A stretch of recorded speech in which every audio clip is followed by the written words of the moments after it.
Vamos orar ao nosso Deus. Pai querido que estás nos céus, aqui estamos mais uma vez na Tua presença. Derrama sobre mim e os meus irmãos o Espírito Santo para que ao abrirmos a Tua palavra, para estudarmos sobre o Evangelho eterno e as 3 mensagens angélicas, o Espírito Santo traga luz para todos nós. É em nome de Jesus que pedimos. Amém. As 3 mensagens angélicas estão em Apocalipse capítulo 14. Queridos, eu posso dizer que as 3 mensagens angélicas é um sermão escrito pelo próprio Jesus e dado para os 144.000 pregarem a todas as nações, tribos e línguas. É muito importante, queridos, nós entendermos o tempo em que devem ser proclamadas essas 3 mensagens angélicas intimamente ligadas ao assunto dos 144.000. Não tem como você separar uma coisa da outra, porque o grupo dos 144.000 é apresentado em Apocalipse 14, versos 1 até o verso 5. E então Jesus mostra o sermão que eles devem pregar a todas as nações. Este sermão traz uma mensagem impopular, tão impopular que muitos preferem não pregar. Neste livro, A Mão de Deus ao Leme, escrito pelo pastor Enoque de Oliveira, ele conta a história de Dudley Kenwright. Foi um dos mais eloquentes pregadores adventistas no início da igreja. Numa noite de domingo, depois que Dudley Kenwright pregou para um auditório de 3.000 pessoas, ele voltou para casa acompanhando o seu amigo Reeves, que era um professor. E na conversa entre os dois, Reeves agradeceu a linda mensagem pregada por Kenwright naquela noite de domingo. E então Kenwright, depois de um tempo pensativo, ele disse para Reeves: sabe, Reeves, eu poderia ser um grande pregador se a mensagem adventista não fosse tão impopular. Queridos, Kenwright entendeu que as 3 mensagens angélicas eram uma mensagem impopular. E elas realmente são impopulares. Porém, queridos, Reeves, surpreendido, disse para Kenwright: a mensagem fez de você aquilo que você é. E o dia em que você deixar de pregar essa mensagem, voltará ao mesmo lugar onde ela o encontrou. Infelizmente, Kenwright deixou de pregar a mensagem, abandonou a igreja. E os seus últimos anos foram anos vividos em humilhações, angústias econômicas e atrozes padecimentos físicos. E foi no dia 12 de maio de 1919 que, após um rosário de aflições e desenganos, Kenwright faleceu, longe de Deus, separado da igreja. Queridos, a mensagem dos 3 anjos, ela é sim impopular, mas Deus nos incumbiu de pregá-la ao mundo. Podemos dizer que estas mensagens são os últimos apelos de Deus para a humanidade. A pregação das 3 mensagens angélicas é descrita aqui em Apocalipse 14 e o verso 7 com uma grande voz, dizendo com grande voz. Queridos, esta é uma mensagem poderosa para ser anunciada ao mundo todo. Deus tem uma estratégia, eu posso chamar de a estratégia divina para pregar o Evangelho eterno ao mundo todo em pouco tempo. Num curto espaço de tempo, o Evangelho será levado a todas as nações, línguas e povos. Como isso pode acontecer? Queridos, quando acontecer o grande tremor de terra anunciado no 6º selo, nós temos que entender que os sinais anunciados no 6º selo têm dupla aplicação. Aplica-se ao início do juízo dos mortos, preparando o mundo para o início do juízo dos mortos em 1844, mas se aplica muito mais diretamente agora, anunciando ao mundo a chegada do juízo dos vivos. Queridos, o juízo dos vivos, o selamento do povo de Deus com o selo do Deus vivo e o selamento dos ímpios com a marca da besta. Isto não vai ocorrer de uma forma secreta ou no anonimato. Deus fará um estardalhaço nos céus e na terra, preparando o mundo para este grande acontecimento. Por isso, Apocalipse 6, versos 12 em diante, fala de um grande tremor de terra. Vai acontecer de novo? Sim, queridos. Um grande tremor de terra preparará o mundo para a chegada do juízo dos vivos. E o escurecimento do sol, de novo, e da lua, de novo, e a queda das estrelas, novamente, e ilhas e montes se movendo dos seus lugares. E, queridos, o mundo todo estará sendo preparado para receber a mensagem. O que está para acontecer? A mensagem que os 144 mil terão para proclamar ao mundo é: chegou a hora do juízo dos vivos. O mundo estará preparado para esta mensagem. Em questão de um curto espaço de tempo, o mundo todo estará interessado em saber o que está por acontecer. Os sinais catastróficos anunciados no sexto selo preparam o mundo para o decreto dominical. Neste período, o mundo estará num estado caótico. E, queridos, o mundo estará em crise financeira, moral e espiritual. E então o mundo estará, sim, preparado para receber as mensagens angélicas. As 3 mensagens angélicas deverão ser pregadas agora num curto espaço de tempo, de uma forma tão poderosa, de uma forma compacta, como se as 3 mensagens fossem uma só. Por isso, aparece lá em Apocalipse capítulo 18, verso 1 até o verso 4, o 4º anjo, poderoso, que ilumina a terra toda. E a mensagem é as 3 mensagens angélicas de forma compacta, como se fosse uma só, dizendo: caiu, caiu Babilônia, sai dela, povo meu. E milhões vão sair, milhões vão se unir aos que guardam os mandamentos de Deus e têm a fé em Jesus Cristo. Queridos, essa é a missão que Deus deu para você. As 3 mensagens angélicas são a resposta de Deus para a trindade satânica: a besta que subiu do abismo, Satanás; a besta que subiu do mar, o papado; e a besta que subiu da terra, os Estados Unidos, com o protestantismo apostatado. As 3 mensagens angélicas, elas são pregadas em oposição a esses 3 poderes. Queridos, essa é uma mensagem impopular? Sim, mas é a missão que Deus deu para você. Aleluia, porque Cristo virá em breve. A primeira mensagem angélica. Abra sua Bíblia e vamos ler então Apocalipse capítulo 14, versos 6 e 7. E vi outro anjo voar pelo meio do céu, e tinha um evangelho eterno, para o proclamar aos que habitam sobre a terra, e a toda nação, e tribo, e língua, e povo. Evangelho eterno.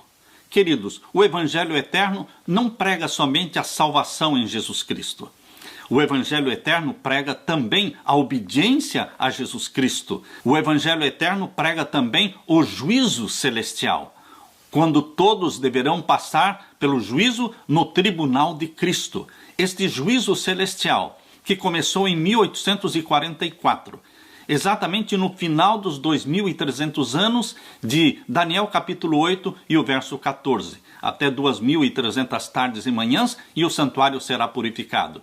No final das 2.300 tardes e manhãs, exatamente no ano de 1844, iniciou o juízo celestial. E no tribunal de Cristo existe uma lei, a lei de Deus, os 10 mandamentos. Ali Jesus Cristo é o juiz, porque é ele quem abre o livro selado com 7 selos. E ali Jesus Cristo também é o advogado, porque Jesus é o advogado junto ao Pai. Vocês sabem que o juízo é um assunto que pouco se prega. Pouco se fala sobre o juízo celestial, mas este é o Evangelho eterno. É fácil pregar sobre a salvação em Jesus Cristo, mas nós temos que pregar também sobre a obediência a Jesus Cristo e o juízo que nos aguarda. O juízo dos mortos já começou em 1844. O juízo dos vivos vai iniciar. Quando? Quando for aprovado o decreto dominical em forma mundial. Inicia então o juízo dos vivos. Seus nomes serão mantidos no livro da vida ou serão riscados do livro da vida. Você receberá o selo do Deus vivo, ou então receberá o sinal da besta. Você escolhe. Deus respeita o livre-arbítrio, mas Deus torce para que o maior número possível de homens e mulheres, filhos e filhas de Deus, possam receber o selo do Deus vivo. Aqui lemos agora no verso 7. Temei a Deus e dai-lhe glória, porque vinda é a hora do seu juízo. Temer a Deus não é ter medo de Deus. Temer a Deus é obedecer a Deus, é guardar os seus mandamentos, é reverenciar o seu nome. Temei a Deus e dai-lhe glória. O que é dar glória a Deus? É honrá-lo como Criador dos céus e da terra. Honrá-lo por aquilo que ele é, o eterno, o incriado, o existente por si mesmo. E aqui diz, porque vinda é a hora do seu juízo. Queridos, em 1844 iniciou o juízo dos mortos, mas na realidade a Bíblia chama de o juízo de Deus. Chegou a hora do seu juízo. Deus o Pai foi acusado por Satanás lá no céu. Por isso que Satanás foi expulso do céu. Jesus Cristo se levantou em defesa do Pai, expulsou a Satanás do céu, mas as acusações de Satanás ficaram em pé, ficaram na mente dos anjos. E Jesus Cristo, ao nascer da Virgem Maria, ele veio ao mundo para revelar o Pai, para destruir as acusações de Satanás. Mediante a vida de Jesus, seus 33 anos na terra, ele mostrou quem é o Pai, porque ele disse, eu vim revelar o meu Pai. Quem vê a mim, vê o Pai. Jesus Cristo veio mostrar o caráter de amor, de misericórdia do Pai. Por isso, Jesus Cristo, ao morrer, ressuscitou e subiu ao céu para ser digno de abrir o livro selado com 7 selos e reivindicar o caráter do Pai, reivindicar a justiça do Pai, mostrar que a lei de Deus é santa, justa e boa. Por quê? Porque Deus é santo, justo e bom. No juízo celestial, Jesus defende o Pai, usando a própria vida dele, de Jesus, que viveu em plena obediência aos mandamentos do Pai. Queridos, mas Jesus Cristo usa também lá no juízo celestial a sua vida, a minha vida, nossa vida de obediência, nossa vida de submissão a Deus. Ele nos usa como respostas às acusações de Satanás. Assim como usou Jó, ele usa também Daniel, usa também João Batista. Queridos, no juízo celestial, os argumentos de Jesus são vidas que foram vividas em obediência, em submissão. Homens e mulheres que negaram-se a si mesmos, crucificaram o eu e se submeteram à vontade do Pai. Estas vidas são usadas no juízo celestial em defesa da lei de Deus que é santa, justa e boa, e cala a boca de Satanás. Por isso Satanás odeia os mandamentos de Deus, porque através da obediência aos mandamentos de Deus está se provando que Satanás é mentiroso, que as acusações feitas contra o Pai são falsas e que Jesus Cristo, não somente ele, Jesus, mas também os irmãos de Jesus que vivem na terra estão provando diante do mundo e do universo que é possível sim ser salvo por Jesus Cristo e viver em obediência a ele e guardar os mandamentos de Deus. Aleluia! Por isso diz aqui, vinda é a hora do seu juízo. E adorai aquele que fez o céu e a terra e o mar e as fontes das águas. A primeira mensagem angélica está intimamente relacionada àquele que criou céus e a terra. O criacionismo. Contra o evolucionismo. O criacionismo levanta sua voz, dizendo que existe um Criador para os céus e para a terra, que criou a terra numa semana literal de 6 dias, e no 7º dia descansou, abençoou e santificou, tornando o 7º dia o memorial da criação. Queridos, na primeira mensagem angélica, Deus está chamando a atenção do mundo para o Criador dos céus e da terra. É o criacionismo que está sendo pregado ao mundo, contra o evolucionismo. O mundo não surgiu por acaso.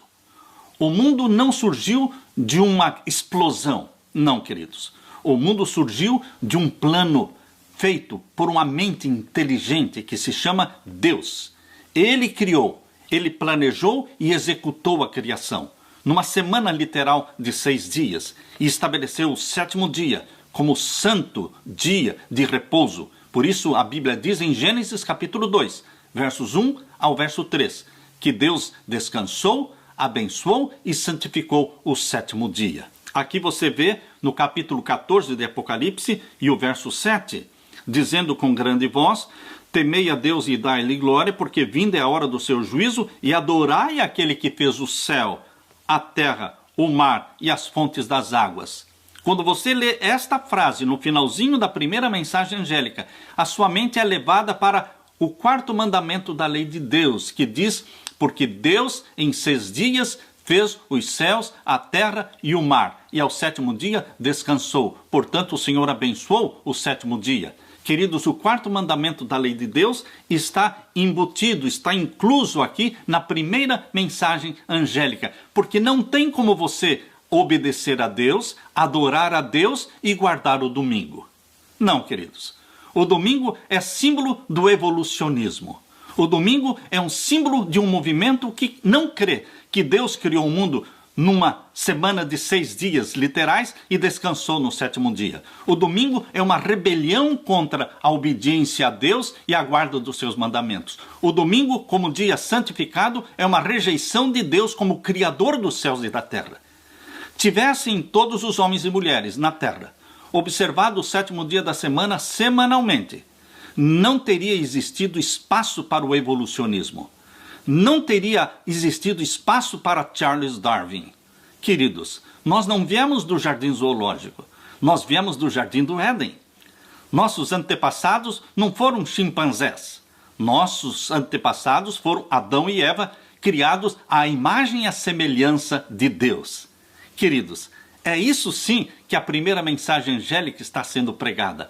Este é o Evangelho eterno, que fala da salvação em Jesus, mas fala também da obediência a Ele e do juízo celestial. A primeira mensagem angélica é um chamado mundial para adorarmos o Criador.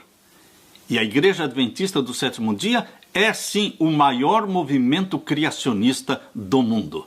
Queridos, levantem essa bandeira. Criacionismo. Deus criou. Nós viemos do jardim do Éden, não do jardim zoológico. Fomos feitos à imagem e à semelhança do nosso Deus.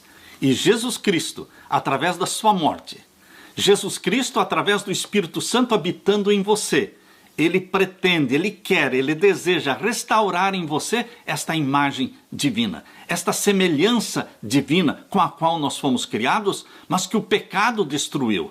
Mas através de Jesus Cristo e da sua graça, através do Espírito Santo habitando em nós, esta semelhança divina, esta semelhança com Jesus Cristo é restaurada em você, porque o Espírito Santo implanta em você e em mim a mente de Jesus, o caráter de Jesus Cristo, o temperamento dele. Nós passamos a pensar e agir como Jesus, a sermos submissos ao Pai, como Jesus sempre foi submisso ao Pai e obediente aos mandamentos. A segunda mensagem angélica. Abra sua Bíblia agora em Apocalipse capítulo 14 e vamos ler o verso 8. Apocalipse 14 e o verso 8. E outro anjo seguiu dizendo: Caiu, caiu Babilônia, aquela grande cidade que a todas as nações deu a beber do vinho da ira da sua prostituição. Queridos, a palavra Babilônia aparece 6 vezes no Apocalipse. Na Bíblia, a primeira referência feita à Babilônia remonta ao tempo de Nimrod.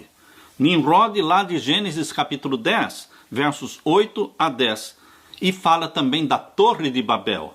No idioma babilônico, o nome Babilu, Babel ou Babilônia, significa porta dos deuses. Desde o começo, a cidade de Babilônia era um símbolo da descrença em Deus, no Deus verdadeiro, e um desafio à vontade de Deus. A sua torre, a torre construída por Nimrod, foi um monumento à apostasia, uma cidadela de rebelião contra Deus. Babilônia manteve o povo de Deus como cativo, como escravo, por 70 anos, desde o ano 605 a.C. até o ano 536. Vindo Ciro, depois da tomada da cidade de Babilônia, Ciro estabeleceu o império da Medopérsia, e então Ciro promulgou um decreto permitindo o retorno dos judeus para sua pátria. Isso está lá em Esdras capítulo 1.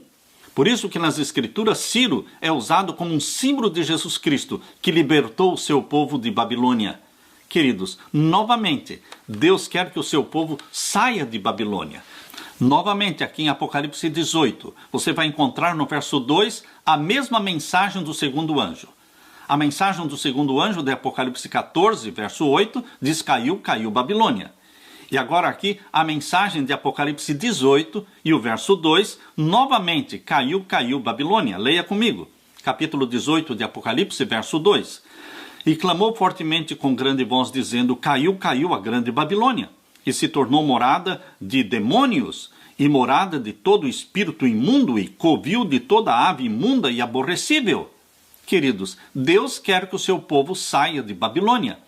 No passado, depois de 70 anos como cativos em Babilônia, Deus pediu que o seu povo saísse, e pelo decreto de Ciro, muitos saíram. Mas muitos, muitos mais ficaram em Babilônia. Nunca saíram de Babilônia. O povo de Deus, naqueles 70 anos em Babilônia, o povo de Deus aprendeu a amar Babilônia, viver confortavelmente ali e se recusaram voltar para Jerusalém e começar tudo do zero. Queridos, assim também a história se repete. Muitos filhos e filhas de Deus estão em Babilônia. E Deus quer que o seu povo deixe Babilônia e não sofra as pragas que cairão sobre ela. Por isso, aqui no capítulo 18, verso 4 diz, e ouvi outra voz do céu que dizia, sai dela, povo meu, para que não sejas participante dos seus pecados e para que não incorras nas suas pragas.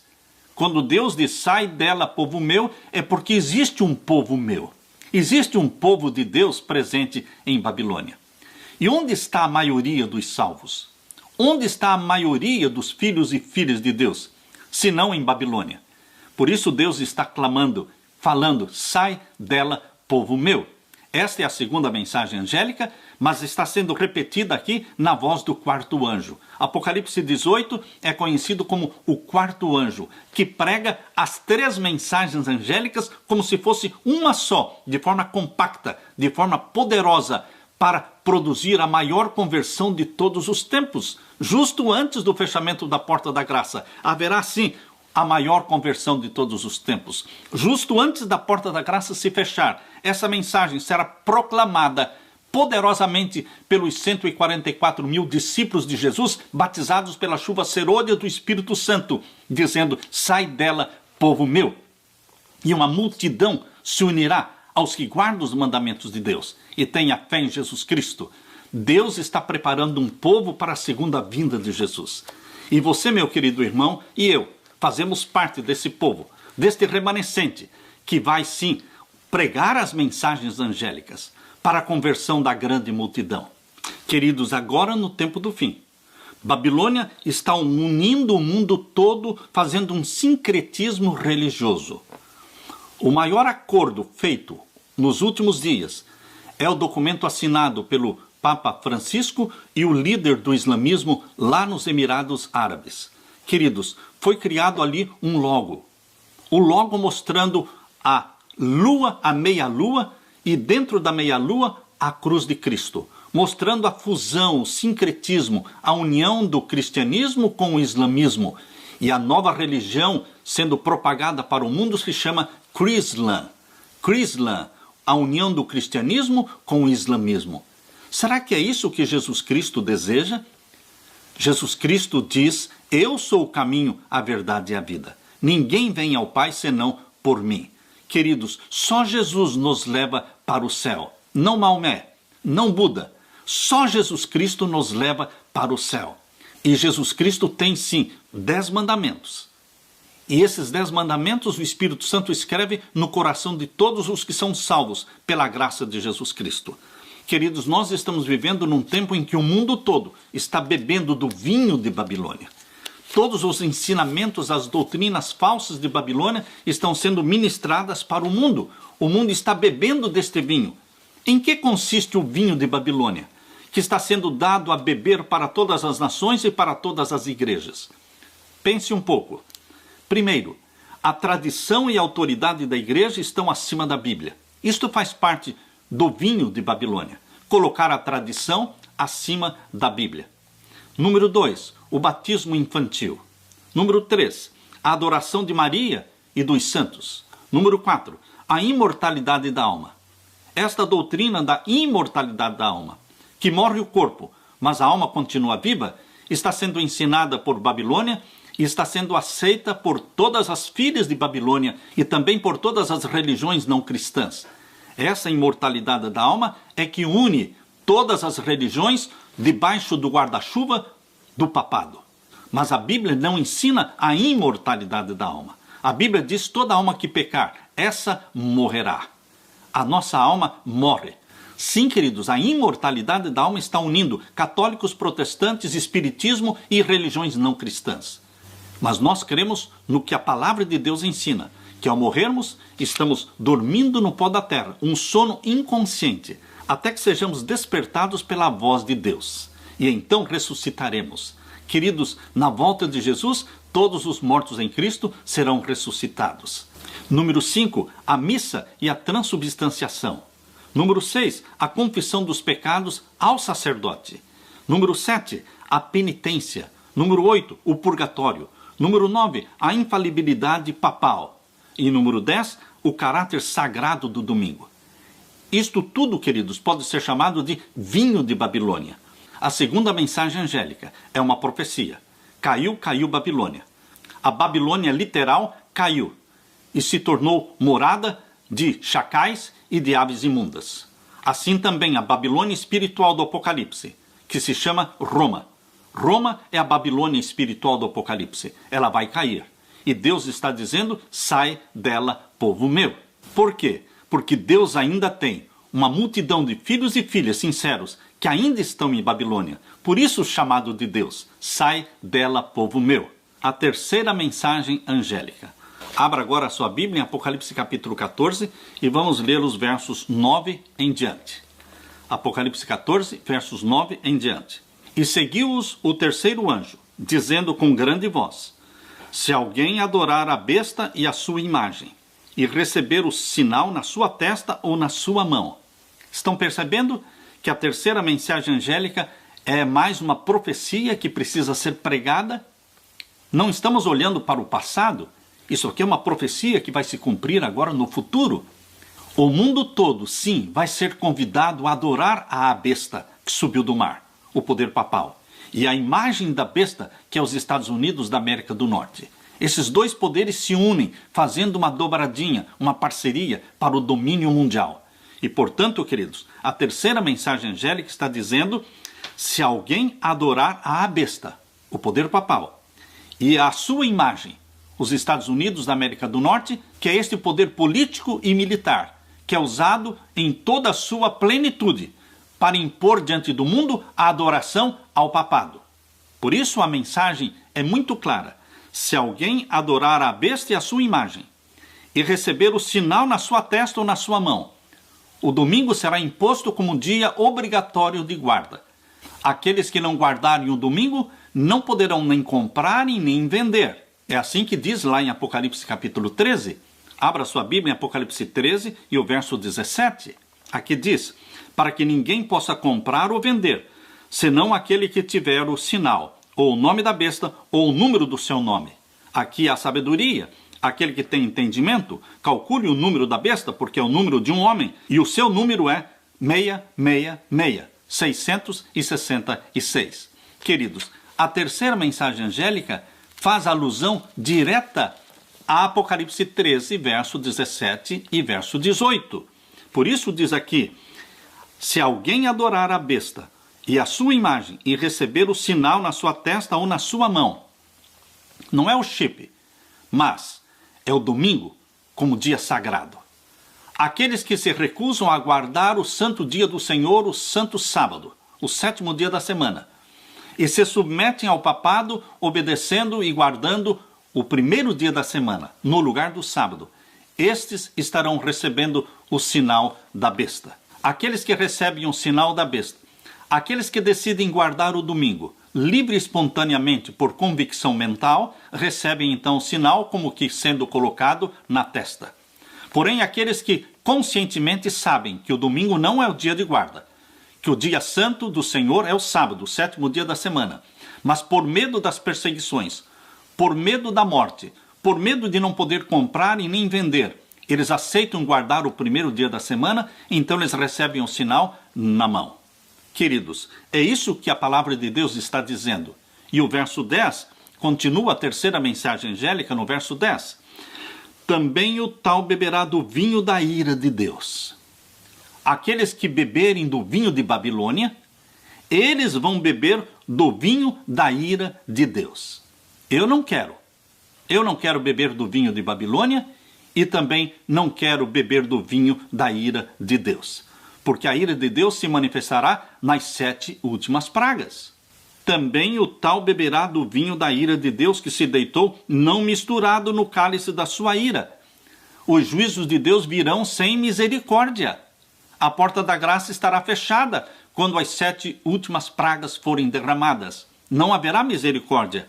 Somente os que têm o selo do Deus vivo serão poupados, abençoados, sustentados. Mas, queridos, os que têm o sinal da besta beberão da ira de Deus, que se deitou, não misturada no cálice da sua ira, e serão atormentados com fogo e enxofre, diante dos santos anjos e diante do Cordeiro. A mensagem está muito clara, queridos. Não é uma mensagem popular, não é uma mensagem agradável, mas é uma mensagem pura e verdadeira. E as doutrinas puras e verdadeiras de Jesus estão aqui em Apocalipse capítulo 14, verso 12. Lembre-se que Apocalipse 14, verso 12 faz parte da terceira mensagem angélica. Aqui diz: aqui está a paciência dos santos. Aqui estão os que guardam os mandamentos de Deus e a fé de Jesus. Esta é a doutrina pura e verdadeira de Jesus, que todos devem abraçar. Aceitar a Jesus Cristo como Salvador. E depois de salvos em Jesus Cristo, podermos, pelo poder do Espírito Santo que em nós habita, obedecer os mandamentos de Deus. Ninguém consegue obedecer os mandamentos de Deus sem que o Espírito Santo esteja habitando em você, sem que o Espírito Santo escreva os mandamentos de Deus na nossa mente e grave-os no nosso coração. Por isso, queridos, o povo de Deus é caracterizado por esses 2 sinais, 2 características: a fé em Jesus e a obediência aos mandamentos de Deus. Nesse tempo, queridos, em que homens e mulheres, salvos em Jesus Cristo, submissos a Jesus Cristo, se negam a adorar a besta e a imagem da besta, se negam a receber o sinal da besta, neste tempo haverá perseguição. Neste tempo, alguns mártires derramarão seu sangue em testemunho de Jesus. Por isso diz ainda no verso 13. Lembre-se que Apocalipse 14, verso 13 ainda faz parte da terceira mensagem angélica. E o verso 13 diz assim: e ouvi uma voz do céu que me dizia: escreve, bem-aventurados os mortos que desde agora morrem no Senhor. Desde o momento em que a terceira mensagem angélica estiver sendo pregada, desde o momento em que o decreto dominical for aprovado mundialmente e iniciar uma perseguição contra os que guardam os mandamentos de Deus, no momento em que você não puder nem comprar e nem vender, porque simplesmente ama Jesus e guarda os mandamentos de Jesus, nesse tempo alguns morrerão como mártires. Por isso diz o verso 13: e ouvi uma voz do céu que me dizia: escreve, bem-aventurados os mortos que desde agora morrem no Senhor. Por quê? Sim, diz o Espírito, para que descansem dos seus trabalhos. Ó, queridos, os que morrem em Cristo Jesus descansam dos seus trabalhos. Seus nomes estão escritos no livro da vida. E aqui diz: para que descansem dos seus trabalhos e as suas obras os sigam. Porque mesmo depois de mortos, as boas obras, a submissão, a obediência desses filhos de Deus que morreram como mártires, estas boas obras deles continuam vivas, falando e convertendo outras pessoas. Pelo testemunho deles, muitos outros serão convertidos. Por isso diz aqui: para que descansem dos seus trabalhos e as suas obras os sigam. Queridos, depois do verso 13, aparece agora no verso 14. E o que aparece aqui no verso 14, de Apocalipse 14, verso 14? E olhei, e eis uma nuvem branca, e assentado sobre a nuvem um semelhante ao Filho do Homem, que tinha sobre a sua cabeça uma coroa de ouro, e na sua mão uma foice aguda. Justo logo após a pregação da terceira mensagem angélica. Lembre-se, este é o último apelo de Deus para a humanidade. E depois Jesus Cristo voltará. Quando Jesus Cristo voltar sobre as nuvens do céu, ele virá para colher a seara, recolher os bons frutos, recolher o trigo para o céu. Você e eu somos filhos de Deus, o trigo do nosso Pai Celestial, que seremos recolhidos para o céu, e o joio será recolhido para ser queimado no lago de fogo e enxofre. Por isso o verso 15 diz: E outro anjo saiu do templo, clamando com grande voz ao que estava sentado sobre a nuvem: Lança a tua foice e cega. É já vinda a hora de cegar, porque já a seara da terra está madura. E aquele que estava sentado sobre a nuvem meteu a sua foice à terra, e a terra foi cegada. Cegar é colher. Colher os filhos de Deus para o céu, para a vida eterna, e ajuntar os maus para o lago de fogo e enxofre. Queridos, esta é uma decisão que cada um terá que fazer conscientemente. Pense um pouco, queridos. Os 12 discípulos de Cristo, batizados pela chuva temporã do Espírito Santo, revolucionaram o mundo daquele tempo no primeiro século. Queridos, 12 discípulos, batizados pelo Espírito Santo, a chuva temporã do Espírito Santo, abalaram o mundo com a mensagem de Jesus. Mas agora, no tempo do fim, não 12 discípulos, mas 144 mil discípulos, batizados pela chuva temporã e batizados também pela chuva serôdia do Espírito Santo, abalarão o mundo, preparando o mundo para a volta de Jesus. Este é o desafio de Deus para você: ser batizado pela chuva serôdia do Espírito Santo e preparar um povo para a segunda vinda de Jesus. Que Deus derrame sobre você, meu querido irmão, o Espírito Santo, e que você fique com a paz de meu Senhor Jesus Cristo. É a minha oração. Amém.